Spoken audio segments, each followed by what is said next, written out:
Hey guys, it's Rob. I gotta tell you, I took like a few days off of making videos because I made one last week, not realizing I never plugged the microphone in. So this time I remembered. Hopefully this will be a one-take job. So show and tell. Check out my new mask.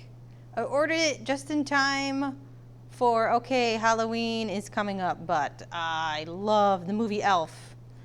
I think it's hilarious, and I figured maybe I wouldn't wear it after January, so I probably should get it in early. And now back to our regularly scheduled program.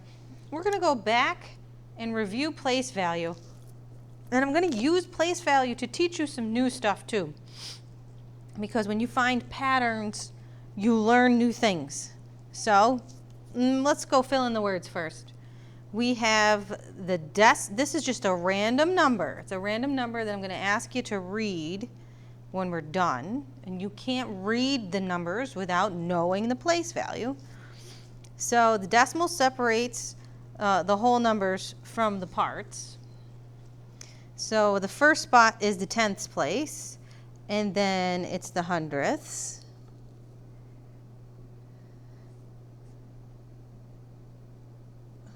After the hundredths comes the thousandths, then the 10,000ths. And remember, we're in groups of tens. After the 10, if you make 10 10,000ths, you have 100,000ths.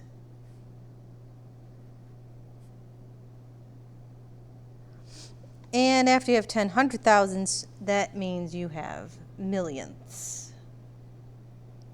The th goes on the partial side, and this is almost like artwork here. It's pretty much symmetrical, and what we have over here will also be over here on this side, except for the ones place. We don't have a oneths. But after ones, if you have a 10 groups of those, you have the tens place. 10 tens make hundreds. We are a base 10 number system. Yes, in history, there were other number systems that had different bases. Like they didn't make groups of 10 like we do now. They might have made groups of 2. So anyways, after I get another group of hundreds, 10 hundreds will make 1,000. And then we'll have 10,000. And then we have 100,000, 1,000, 10 hundreds, thousands make millions, and again the pattern continues. We're not going to go past 10 millions. Hopefully you get the pattern. And that is how you say all those place values. What does a tenth look like as a fraction? It looks like this. And if you have 10 groups of 10, like 10 times 10, that's the same thing as saying 10 to the second power, because it's 2 of the tens times itself. So this is 1/100th. That's 1/100th. 1,000th. 1,000 has 3 zeros. It's 10 times 10 times 10. So that's 10 to the third. So if you follow this pattern, you see how I can write this in exponential form. This is what a millionth looks like in exponential form. Okay, here I have nothing. This is the ones place. I don't exactly know what to write here right now. And this 10 squared I said was 100, so this must be a typo. Oopsies. This is the tens place. There's only one group of 10 there. When I get 2 groups of 10, it's 100. 3 groups of 10 is 1,000. 4 groups of 10 is 10,000. And you see a pattern. Now that you see the pattern, can you tell me what goes here in the ones? Check out the pattern. Did you guess it? This pattern continues. I can write all of these as base 10. Remember, this is a base 10 number system. Base is the big number, written under the exponent. The exponent is the tiny number written up top. These might be vocab words in your next vocab assignment, so hope you paying attention. So look, 7, 6, 5, 4, 3, 2, 1, 0.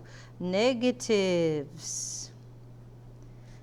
You get to 8th grade, you can do topic on exponents. This kind of thing is going to come up.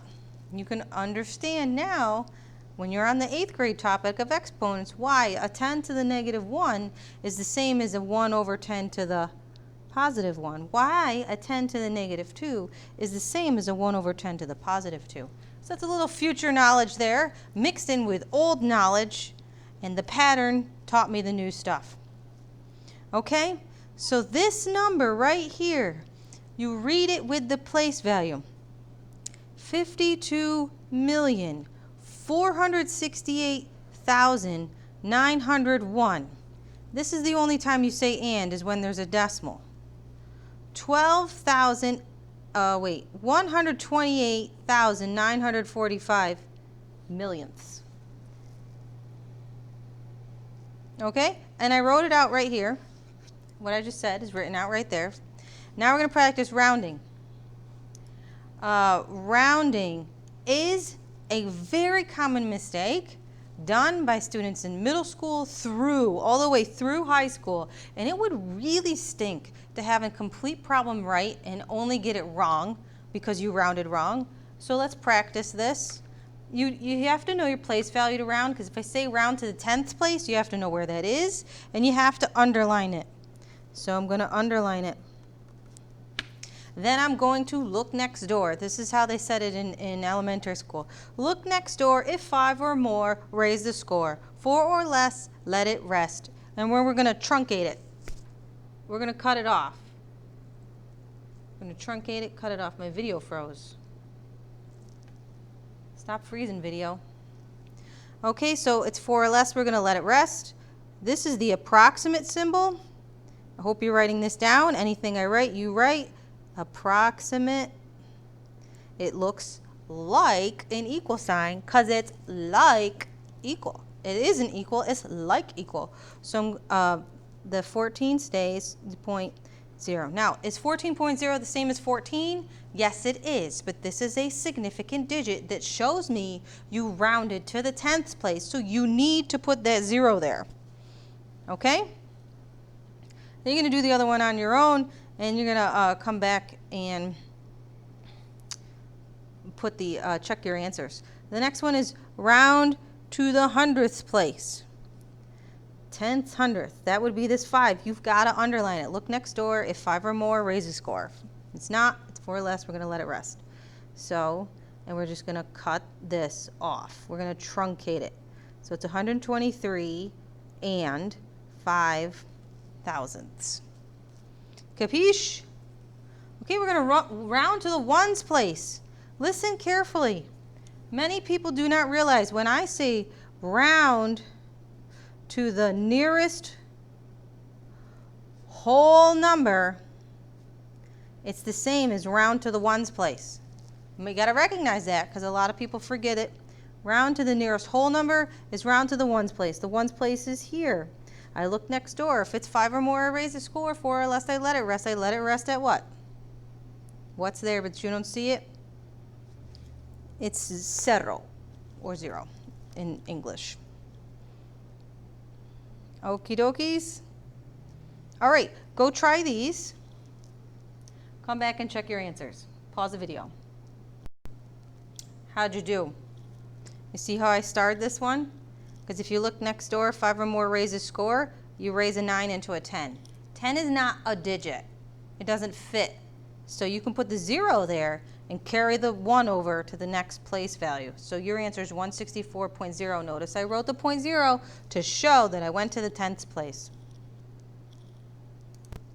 Okay, on this page, I'm going to go over converting fractions to decimals. And I'm going to do all of it by hand. That way you get the background knowledge and you understand. And then guess what? We're going to do it all again with the calculator. And then when it comes time for you to do problems on your own, I'm going to recommend that you use the calculator. I want you to have the background knowledge, so you got to pay attention in case you need to explain something, explain how the calculator got that answer. But you're going to get to use the calculator, but pay attention to the background knowledge. So here we go. We are going to help, we did place value to help us do this converting. All right, so we want to take 2.25, which is the street way of saying it, and write it as a fraction or a mixed number. So 2.25 said correctly would be 2 and 25. What place is the 5 in? It's in the hundredths place. Now this can be reduced. What goes into, what's the biggest number, the greatest common factor that goes into both? Well, that would be 25. When I divide, I'm not touching the 2, by the way, so I'm going to copy that 2 over again. 25 divided by 25 is 1 whole. Anything divided by itself is 1, and 25 goes into 100 4 times. 2 1/4. 2 1/4. Okay, so I wrote it. I converted that decimal to a fraction by knowing my place value. Okay, all of that is written right here all over again. Looks like they wrote it with a little bit more work than I did. So let's go here and let's try this one. We're going to convert this to a decimal. You read, you succeed. I see 3 hundredths. The hundredths is the second spot, so that's where the 3 goes, in the second spot, and there are no tenths. 3 hundredths, bada boom, done. All right, so C, 10/25. I don't count by 25ths. I count by tens, groups of tens. So can I change this into a group of 10, like tens, hundreds, thousands? What can you change this one into? Now this is going to be implied multiplication. I'm going to write parentheses right next to it. It's going to imply my multiplication. I could totally write this very easily with a denominator of 100, which is a base 10 denominator. 25, how many quarters make $1? That's 4. This is a common number, so you should get used to it. 25 times 4 is 100. 10 times 4 is 40. 40 hundredths. The hundredths place is here, so my 0, the last number, will stop there. 40 hundredths. Or 4 tenths. It will reduce. It will reduce. Either answer will work. If they ask me to write this as a decimal, I have succeeded. Either one will work. Okay? And then on this one, can I change 20 to 10? No, I can't go lower. Can I change it to 100? Yes, I can. 100 divided by 20 would be 5. 3 times 5 is 15. 15, is that 5 in the hundredths place? Just checking. I just go for it. I just stick my numbers on the paper, and then I figure out, well, did I do it right? Yes, I did. 15 hundredths. We're good. All right, this one. Ooh, you're not going to like the hand version of this one, but I'm going to show you, okay? Because I don't know how to change 40 into a 100. Oh, and I don't really know how to change it into 1,000 either. So what I'm going to do is I'm going to break it down. Factors of 40. What goes into 40? We're going to do prime factorization like we did when I did adding unlike denominators. I got 4 and I got 10. And that can be factored again. 2 times 2 and 5 times 2. Okay, cool. Check this out. Here's a base 10 already. There's a base 10 already. So I'm going to rewrite this. You might have a different way of doing it. The cool thing about math is there are different acceptable ways of doing things. I already got one base 10. Now, I got a 2 that will turn into a 10 if you multiply it by what? 5. So there's another 10. And then there's this other 2 that if I multiply it by its own 5, will make another 10. So I just multiplied by 2 5s here. If you put this in the calculator, 8 times 5 times 5 you would get 200. And if you have 1, 2, 3 tens, in exponential form, it looks like that. In standard form, it looks like this. And 200 thousandths can totally be reduced. 10 goes into both, and I can put a 10 in there again. So this is 2 tenths. 2 tenths. Final answer. So if I could have reduced at the end, I probably could have reduced this at the beginning. What goes into both 8 and 40? The biggest thing you can think of. They're even, so 2 goes in, but can I go higher? Yeah, I can.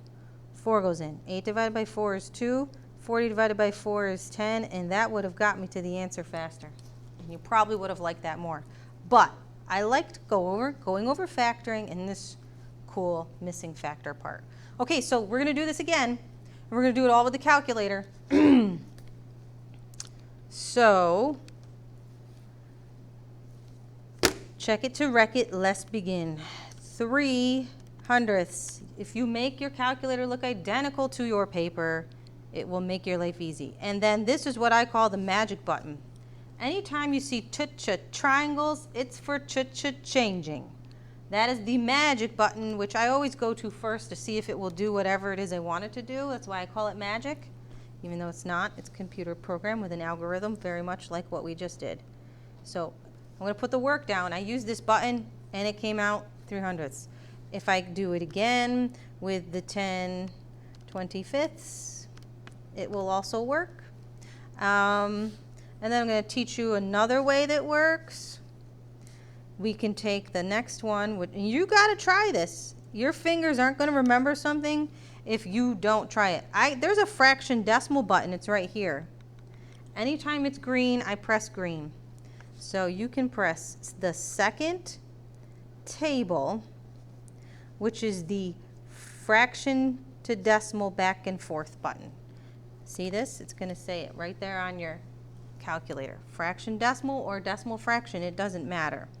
So I'm going to press that button again, watch, and it'll take the last thing I had and change it back. It works both ways, hence the triangle's pointing both ways. Okie dokies, just one more time. 8 20ths, I can use magic button, which you're probably going to like, but there's also second table, which is fraction decimal button. And it goes back and forth, okay? And you can do your whole homework with the calculator, but you should write down the buttons. At the very least, write the buttons. If you use calculator, show me the buttons. That's proof that I know you know what you're doing and not just copying answers. Okay? Anything that is not done in this packet, you need to finish before you submit. Okay, do it to it. See you later.